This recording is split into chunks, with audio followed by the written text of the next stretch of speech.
আসসালামু আলাইকুম। আজ আমি আপনাদেরকে তৈরি করে দেখাবো 1 পাউন্ড একটি চকলেট কেক, চকলেট চিপস এবং চকলেটে ভরপুর একটি কেক রেসিপি। তো চলুন তাহলে শুরু করা যাক। তো প্রথমে আমি বেস তৈরি করে নিব। এর জন্য হাফ কাপ দিয়ে দিয়েছি ময়দা, আর এখান থেকে আমি 1.5 টেবিল চামচ ময়দা তুলে রেখে সমপরিমাণ আমি কোকো পাউডার দিয়ে দেবো। আমি মালয়েশিয়ান কোকো পাউডারটা দিচ্ছি, আর দিয়ে দিয়েছি হাফ চা চামচ বেকিং পাউডার, হাফ 1/4 চা চামচ বেকিং সোডা দিয়ে আমি ভালো করে শুকনো উপকরণগুলো চেলে নিব। এর থেকে কোনো কিছু ফেলে দেওয়া যাবে না। আর শুকনো উপকরণগুলোকে ভালো করে মিক্স করে একটা সাইডে রেখে দিব। আর এখানে দিয়ে দিচ্ছি আমি নর্মাল টেম্পারেচারে থাকা 2টো ডিম। ডিম যদি ফ্রিজে থাকে অবশ্যই 1 ঘন্টা আগে বের করে রাখবেন। আর দিয়ে দিচ্ছি হাফ চা চামচ চিনি। চিনিটা দিয়ে আমি প্রথমে 2 মিনিট লো স্পিডে বিট করার পর তারপর আমি মিডিয়াম স্পিডে বিট করব যতক্ষণ না ডিমের ফোমটা পারফেক্ট হচ্ছে। আর একটু পরপর একটা প্যাচালা দিয়ে সবকিছু চিনিগুলো মাঝখানে এনে দিব, যেন চারপাশ থেকে চিনিগুলো যেন গলে যায়। তো এই কাজটা একটু পরপরে করতে হবে। তো এইভাবে আমি ততক্ষণ করব যতক্ষণ না পারফেক্ট একটা ডিমের ম্যারাং তৈরি হচ্ছে।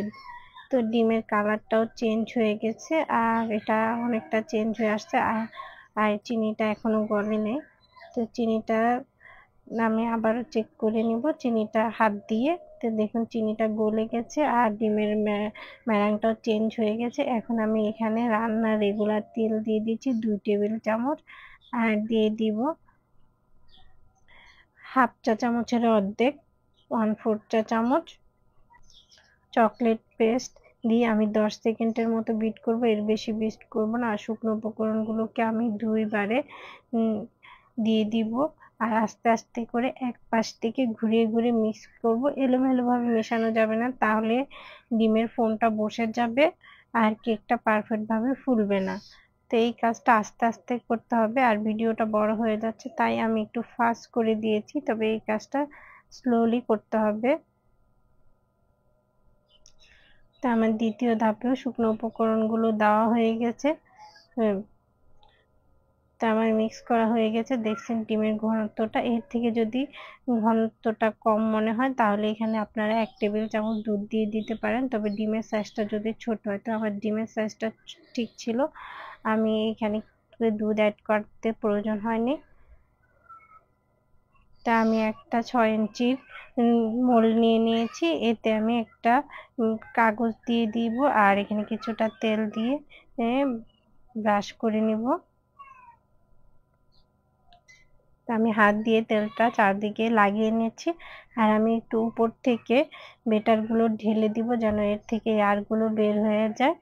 আর একটা কাঠি দিয়ে চারদিক থেকে ঘুরিয়ে দিব, কোথাও যেন ফাঁকা না থাকে, কারণ ফাঁকা থাকলে কেকটা দেখতে ভালো লাগবে না আর একদিকে উঁচু নিচু থেকে যাবে। এখন আমি এটাকে বেক করে নিব।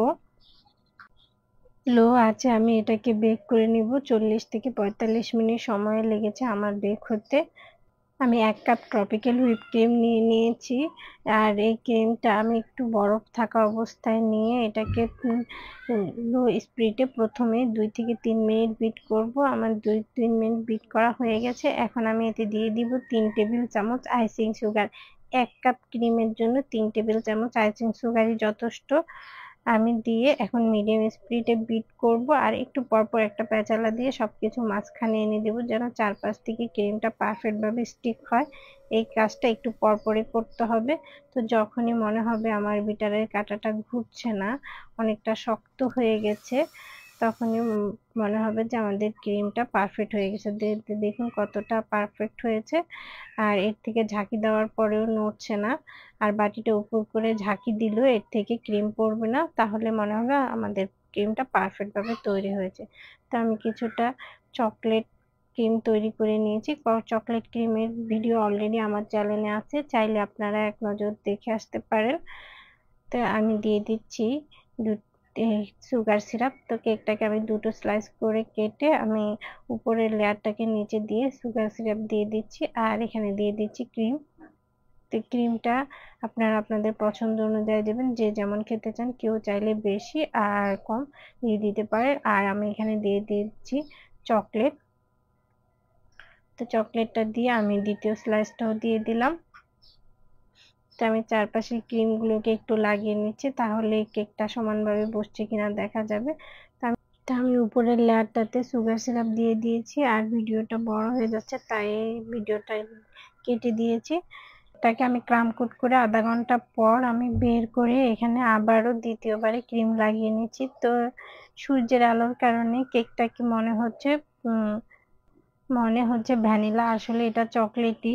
তো অনেক সময় সূর্যের কারণে কালার একটু এদিক সেদিক হয়। তো আমি কেকটাকে ফিনিশিং নিয়ে এসেছি, এখন আমি কিছুটা চকলেট মেল্ট করে নিব। তো আমার কেকটা 1 পাউন্ড কেকের জন্য আমার পুরো কেকটাতে চকলেট লাগবে এখানে 35 গ্রাম। আমি এখানে গ্রেট করা চকলেট নিয়ে নিয়েছি, আর এখানে বাকিটুকু নিয়ে নিব 15 গ্রাম ট্রপিক্যাল ক্রিম। তো দিয়ে আমি এটা ডাবল বয়লারে মেল্ট করে নিব। তো আমি কিছুক্ষণ নাড়াচাড়ার পর দেখা যাবে যে চকলেটগুলো মেল্ট হয়ে গেছে। তো মেল্ট হয়ে গেলে একটু ঠান্ডা হওয়ার পর আমরা কেকে ঢেলে দিব। দেখুন চকলেটগুলো মেল্ট হওয়া শুরু হয়ে গেছে, এখন একটু নাড়াচাড়া দিলে সুন্দরভাবে মেল্ট হয়ে যাবে। তো দেখুন কতটা পারফেক্ট হয়েছে। এখন আমি কেকে দিয়ে দিচ্ছি। আমার ভিডিও যদি আপনাদের ভালো লাগে লাইক কমেন্ট শেয়ার করতে ভুলবেন না, আর যারা নতুন দেখতেছেন প্লিজ আমার চ্যানেলটি সাবস্ক্রাইব করে পাশে থাকবেন, আর যারা আমার ফেসবুক পেজ থেকে দেখতেছেন অবশ্যই ফলো দিয়ে পাশে থাকবেন। তো আমি পুরো কেকটাকে আস্তে আস্তে করে চকলেট দিয়ে করে নিয়েছি। প্রথমে ভেবেছি আমি এক সাইডে চকলেট দিলে ভালো লাগবে, পরে দেখলাম যে না, পুরো কেকটাতে আমি চকলেট দিয়ে দিয়েছি। আর কিছুটা রেড মেনের স্ট্রবেরি কালারটা নিয়ে নিয়েছি, নিয়ে আমি এখানে ক্রিম তৈরি করেছি আর কিছুটা ইয়েলো কালার। তো মাশাআল্লাহ কেকটা দেখতে অনেকটা ভালো লেগেছে, আর কাস্টমারও খেয়ে অনেক পছন্দ করেছে। তো যে জায়গাগুলো ফাঁকা আছে সেই জায়গায় আমি আবারও ক্রিম লাগিয়ে নিয়েছি। তো দেখতে কেকটা অনেক সুন্দর হয়েছে। তো আর খালি জায়গায় আমি চকো চিপস দিয়েছি, চকো চিপসটা দেওয়াতে কেকটা দেখতে অনেক ভালো লেগেছে আর ইয়াম্মি হয়েছে। তা আজ এই পর্যন্ত, আবার নতুন কোনো ভিডিও নিয়ে হাজির হব। তো সবাই ভালো থাকবেন, সুস্থ থাকবেন, আর আমার জন্য দোয়া করবেন। আল্লাহ হাফেজ।